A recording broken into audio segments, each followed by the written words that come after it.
विजयपाल जी, जब 4 लगातार इलेक्शन हो सकते हैं विधानसभा लोकसभा के एक साथ, 1952, 1957, 1962 और 1967, तब देश आजाद हुआ था और तब कोई समस्या नहीं थी। जबकि आज की अपेक्षा तब निरक्षरता अधिक थी, आर्थिक हालात आज की अपेक्षा बेहतर नहीं थे आजादी के समय। तो जब उस समय कोई लोकतंत्र पर खतरा नहीं आया, कोई संघीय ढांचे पर खतरा, समस्या नहीं आई, संकट नहीं आया, तो अब क्या हो जाएगा? नहीं, समस्या करने के लिए विरोध कर रहे हैं लोग। बात ये नहीं है, तब ये कोई नियम नहीं बनाया गया था कि चुनाव साथ में ही होंगे। चुनाव साथ हो रहे थे, अभी चुनाव साथ पड़ जाए उससे कोई दिक्कत नहीं है। लेकिन अगर आप फोर्स करेंगे कि नहीं नहीं दोनों चुनाव साथ में ही होगा, तो मान लीजिए 3 साल बाद किसी राज्य की सरकार गिर जाती है जहां पे कोई बहुमत की सरकार बनने में सक्षम नहीं है, कोई बहुमत पेश करने में सक्षम नहीं है, तो वहां पर आप क्या करेंगे? और दूसरी बात यह है कि व्यवस्था दे रहा है ना कि अगर बीच में सरकार गिरती है तो फिर मध्यावधि चुनाव होगा, पूर्णकालिक नहीं होगा। अगर मान लीजिए कि 2 साल बाद सरकार गिर जाती है और फिर चुनाव होगा तो 3 साल के लिए होगा। तो 1 इलेक्शन नहीं हुआ ना, तब भी तो 2 इलेक्शन हो गया ना। तो 1 इलेक्शन का आइडिया जो है कि पैसा बचेगा और ब्रजेश भाई अनम्यूट कर लीजिए, ब्रजेश भाई खुद को अनम्यूट करिए। फिर तो खर्च बचाने की तथाकथित बात हो रही है, वो कहाँ से होगी? अच्छा मान लीजिए कि 1 साल पहले चुनाव गिर जाए तो एक राज्य में 1 साल में ही 2 बार चुनाव हो जाएगा? अत्यंत ही अव्यवहारिक बात। यही नहीं 13 दिनों में ब्रजेश सर सही कह रहे हैं। 13 दिनों में केंद्र की सरकार आपके सामने वाजपेयी की है। इसी बिहार राज्य में आपने देखा कि 1 साल में 2 चुनाव सरकार गिर गई।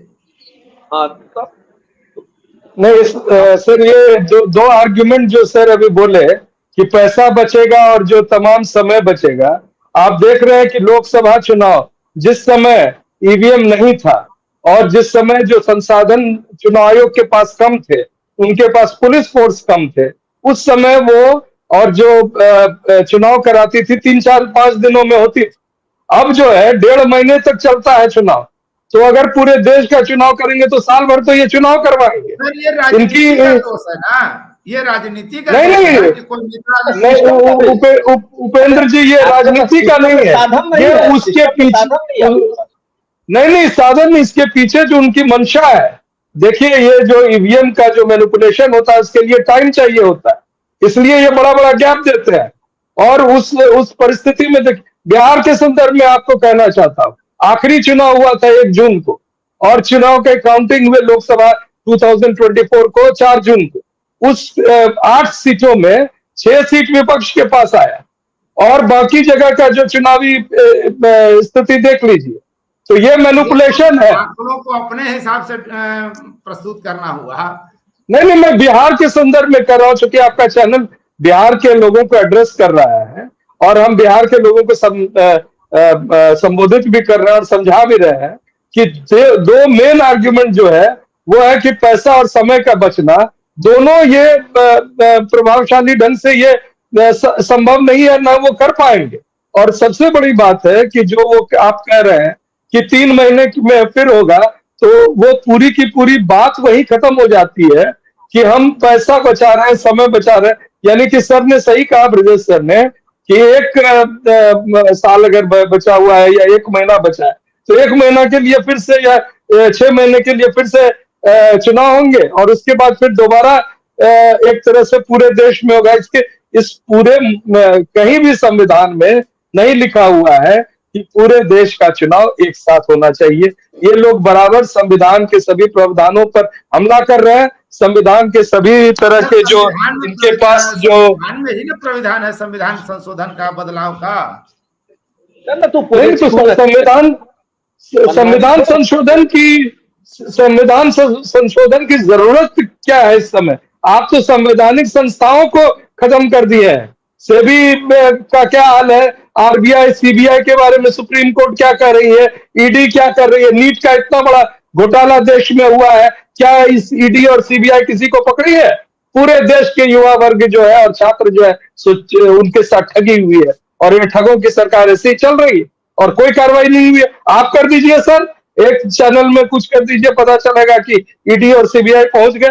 मीम चल रहा है कि वो सीबीआई वाले पहुंचते ईडी वाले तो फिर वो बीजेपी का झंडा लेके आता है, कहता है कि हम तो बीजेपी कहते हैं अच्छा अच्छा गलती हो गई, अब तो सर्फ और वॉशिंग मशीन में धुल गए, अब तो हम बेकार में आपके पास आ गए। विजय भाई कुछ बोल रहे थे, उनको पूरा अपनी बात कर लेने दीजिए। विजय भाई बोलिए, कंटिन्यू। नहीं, यही कहना था कि एक इलेक्शन का जो आइडिया है या मध्यावधि चुनाव का आइडिया है, तो वन नेशन वन इलेक्शन रह नहीं गया फिर। और जो बात है 52 के समय की, तो उसमें कोई ऐसा बंधा नहीं था ना कि सरकार मतलब एक साथ ही इलेक्शन कराना है। जब कोई बंधन नहीं है और ऐसी स्थितियां बन जा रही, अभी भी केंद्र की सरकार के साथ कुछ राज्यों के चुनाव होते हैं व्यवस्था में। समस्या है ना विजय भाई, समस्या यह है कि कोई भी चुनाव आता है, सरकार कुछ भी करती है या विपक्ष कुछ भी करता है या कहता है, तो उसको सीधे चुनाव से जोड़ दिया जाता है कि चुनाव के मद्देनजर ये योजना लागू की जा रही है, चुनाव के मद्देनजर ये बात कही जा रही है। आदर्श आचार संहिता इसमें दिक्कत नकारात्मक क्या है? चुनाव का मतलब जनता। अरे इसमें नकारात्मक क्या है?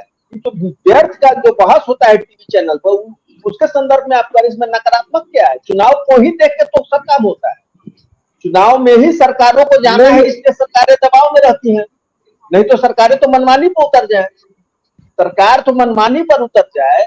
अगर चुनाव में सरकारों को नहीं जाना है तो 5 साल तो सरकार मनमानी कर सकती है। अगर बार बार चुनाव आता है तो सरकार प्रेशर में रहती है। इसमें नकारात्मकता क्या है? नहीं, और आखिरी में जो सरकार है वो आंसरेबल है लोगों को, तो जब लोगों को आंसरेबल है तो आपको चुनाव में जाने से दिक्कत क्या है? या चुनाव में अगर उस आपके एक एक कदम को वहां पर लोग के सामने उसका पोस्टमार्टम होगा, तो उससे आप या तो कुछ गड़बड़ करके आप जा रहे हैं, आप नहीं चाहते हैं कि लोग उसके बारे में जानकारी लो जो अभी सरकार कर रही है। 32 राजनीतिक दल सर समर्थन में है कि वन नेशन वन इलेक्शन। अरे जो सरकार के साथ है वो समर्थन में है, मायावती टाइप के लोग। बात मूल बात आप समझिए क्या है कि एक्चुअली नियम इस तरह से बनना चाहिए कि जो राज्य का चुनाव हो उसमें राज्य स्तरीय नेता ही इन्वॉल्व हो। पहले के जो नेता थे, पहले के जो प्रधानमंत्री थे, वो राज्यों के चुनाव में बहुत कम भागीदारी करते थे। एक दो जाके गए, उसमें 2-4 चुनावी सभा कर लिए, उसके बाद ये तो नई बहस आप खड़ी कर रहे हैं ना। तो हम वही तो बता रहे हैं ना, बिल्कुल। तो जैसे उनका प्रस्ताव है तो हम हमारे तरफ से भी एक प्रस्ताव है। हमारे कहने का मतलब ये है कि जो राष्ट्रीय स्तर के नेता है वो राष्ट्र स्तर के चुनाव में ही भाग लेना। भाई उनकी भागीदारी क्या जरूरी है कि प्रधानमंत्री या केंद्र के गृह मंत्री आकर हर चुनावी सभा में संभव है जब राष्ट्रीय दलों को राज्य स्तरीय चुनाव से भी वंचित कर दिया जाए लड़ने से, फिर भाजपा कांग्रेस और जैसे राष्ट्रीय दल। अरे भाई तो अरे हमारे कहने का मतलब उसका राज्य स्तर का नेतृत्व है ना, तो और अच्छी बात है कि आपके दल में भी बहुकेंद्रित व्यवस्था होगी। आपके दल के राजनीति का राज्य स्तर पर क्या स्तर है ये भी पता चलेगा। हमारे कहने का मतलब ये हुआ कि पिछले 10 साल में क्या हुआ है इस देश की राजनीति में कि चुनाव जीतना सबसे महत्वपूर्ण बता दिया गया है। सबसे बड़ा नेता उसको माना जाता है जो चुनाव जिताता है। और राजनीतिक दल के प्रवक्ता, बड़े नेता भी खुलेआम कहते हैं कि हम उसी को टिकट देंगे जिसमें विनिबिलिटी हो, और विनिबिलिटी के नाम पर अपराधियों को टिकट दिया जाता है, माफियाओं को टिकट दिया जाता है। तो जो चुनाव में मूल सुधार होना चाहिए उस पर कोई चर्चा नहीं करता है, ठीक है। और जो चीज बिल्कुल अव्यवहारिक है उसको जबरदस्ती वन नेशन वन इलेक्शन के नाम पे एक माहौल बनाया जा रहा है। मेरे कहने का मतलब ये है। विजय पाल जी, जो रिपोर्ट जारी की गई है रामनाथ कोविंद की तरफ से, उसमें कहा गया है कि वन नेशन वन इलेक्शन का विरोध करने वालों की दलील है कि इसे अपनाना संविधान की मूल संरचना का उल्लंघन होगा। ये अलोकतांत्रिक, संघीय ढांचे के विपरीत, क्षेत्रीय दलों का अलग थलग करने वाला और राष्ट्रीय दलों का वर्चस्व बढ़ाने वाला होगा। तो जो ये बात विरोध में कही जा रही है, इसको पूरी तरह सरल भाषा में समझाइए कि कैसे ये होगा। मेन बात यह है कि आम दर्शक समझ सके इसको। सीधी सी बात है कि अगर मान लीजिए चल रहा है उत्तर प्रदेश का चुनाव, उत्तर प्रदेश में एक सरकार है, एक मुख्यमंत्री है, उनके काम करने का तरीका हो सकता है बहुत सारे लोगों को पसंद ना हो। उनको लग रहा हो कि मुख्यमंत्री या ये सरकार जो है, यहाँ का जो लोकल नेतृत्व है वो फेल है। तो उनको लगता है कि हमको इस सरकार को इस राज्य में हटा देना है। तो राज्य के लोगों की भावना है कि इनको हटा देना है। या सबसे अच्छा उदाहरण आप दिल्ली का लीजिए। जैसे दिल्ली पिछले 2 चुनाव को देखें हम लगभग 10 सालों में, तो दिल्ली की जनता जो है राज्य के चुनाव में वो आम आदमी पार्टी को जिता रही है और केंद्र के चुनाव में बीजेपी को जिता रही है। तो उसको जो भी हो, मतलब उसकी कुछ आशाएं होंगी केंद्र सरकार से। केंद्र सरकार में उनको नरेंद्र मोदी या भाजपा चाहिए, जबकि राज्य सरकार में उनको अरविंद केजरीवाल और आम आदमी पार्टी चाहिए।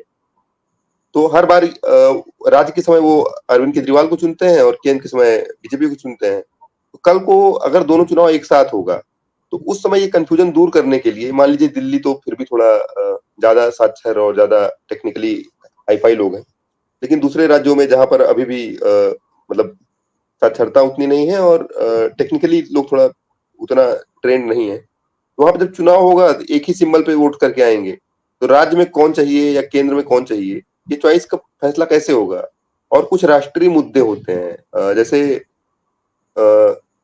कांग्रेस नरेगा पर वोट मांग रही थी केंद्र सरकार, लेकिन राज्य सरकार किसी और चीज पे वोट मांग सकती है।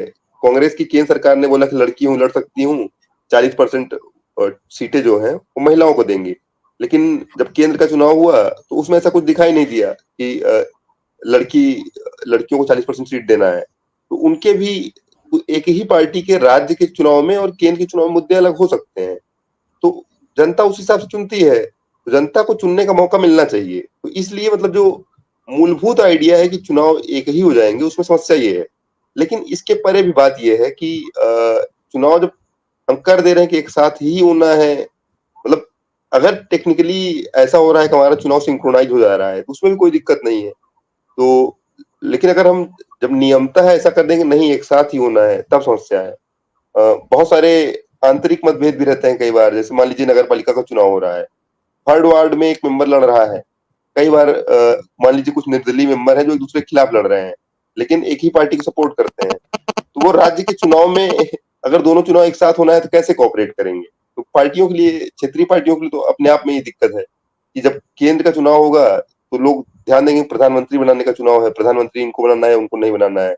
तो राज्य का जो क्षेत्रीय पार्टी है, एक राज्य में या दो राज्यों में, तो उनके लिए कठिनाई भी होगी। कठिनाई के अलावा यह है कि वोटर को एक तरह से उसकी जो स्वतंत्र इच्छा है उसको प्रयोग करने का अवसर नहीं मिल रहा है। समस्या ये है बस।